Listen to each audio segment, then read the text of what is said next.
So what I'm demonstrating here is an app I've written, or I'm prototyping, to help me use my favorite audio effects box, guitar effects box, which is the Line 6 M13. Okay, now the Line 6 M13 is a wonderful instrument. It has an extraordinary range of effects, all grouped together by colors, but just enough and not too many, so you don't get bewildered by it. But it's also got this interesting matrix format, such that you can create these so-called scenes of three possible effects times four. That doesn't really explain it very well. Such that you can have four possible chained effects together, and you can have you can switch between one, two, or three in different effects for each one in the sequence. Okay, but this, it's always, however, find that once you've used it, sometimes you find it difficult to remember settings, or if you accidentally change settings, it's difficult to recover them. It's not that easy to actually remember them as well. So this is what I'm trying to do, is a little app which will help me do that. So the way it would start like this, you would have a screen like this, you add a new song effects chain. So I'm going to click on this. So let's kind of like a song name. Now I've got one song that my band of the Spirits do, which is quite an interesting sound. It's an acoustic guitar played through with a bass octave and all kinds of stuff, which makes it sound very, very heavy. So it's called Übermensch. Okay, and I'm just looking at my own thing of it here, and it's I've got it. It's in scene 2. So choose scene. This the scene selection is a bit like the way it is on the board itself. And I use basically for basically all my effects, I use the top row of the scene. And so whenever I change a new effect, I just change to a different scene and I always use the top row.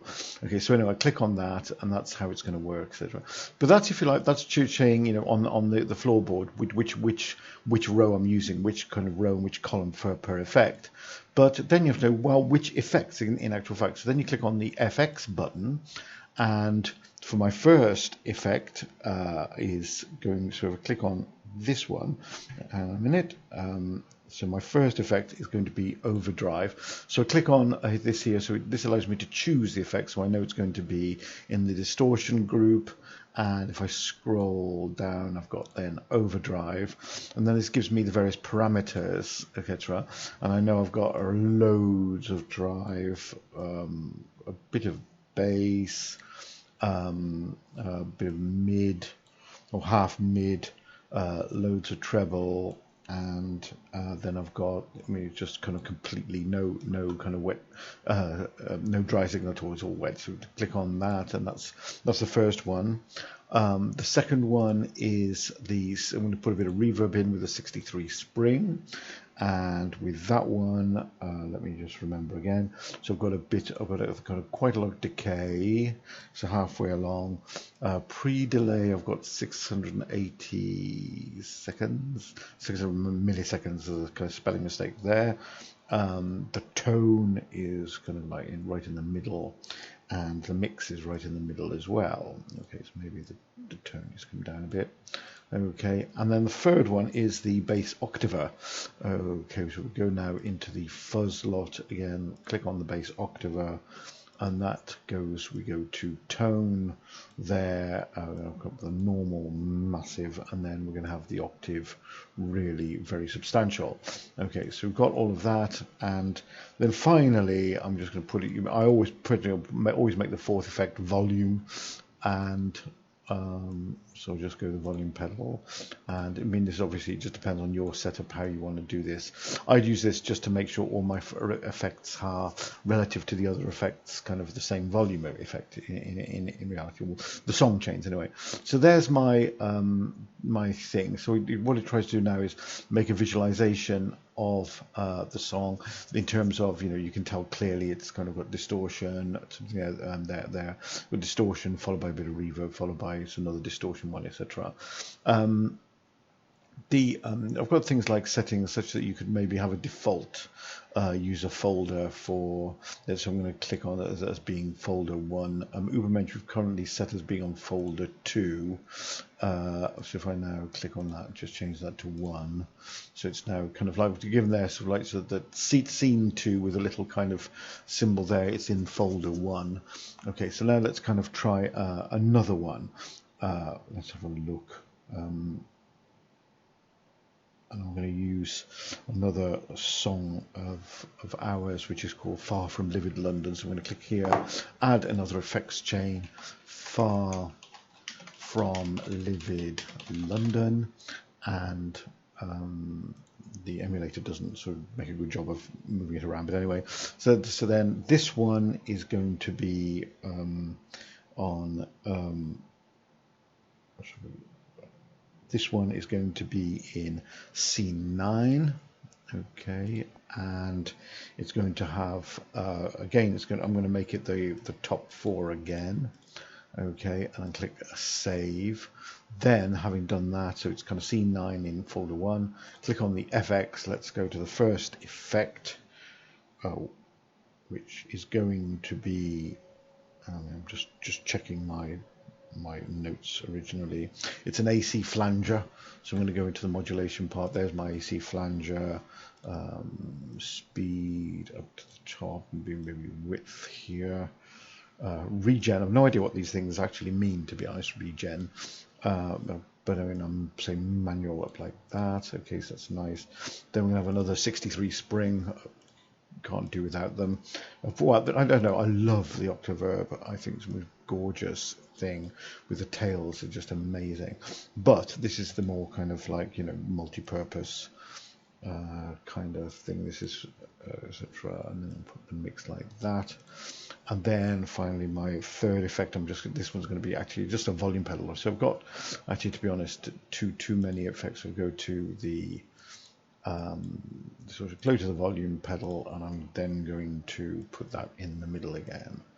Okay, and in reality, I mean, the way I've designed it so far is that so there's only really 3 effects used, and yet originally I said it was 4 effects, and so I'm going to switch that one off. There's no kind of like actually linkage between how you make your floor scene appear and how you make your list of effects. I think both of them are useful. Just remember which ones you need to switch on, but also, to be honest, the actual minute settings in them. So besides that, so we've got these various settings. So you can choose the default folder, which is sort of like the one, because typically you don't necessarily. It's not natural in using the M13 to actually put a folder in. There is, if I click on here on the import, that's the idea is, well, let's close this now for now, but you've got to go through an export.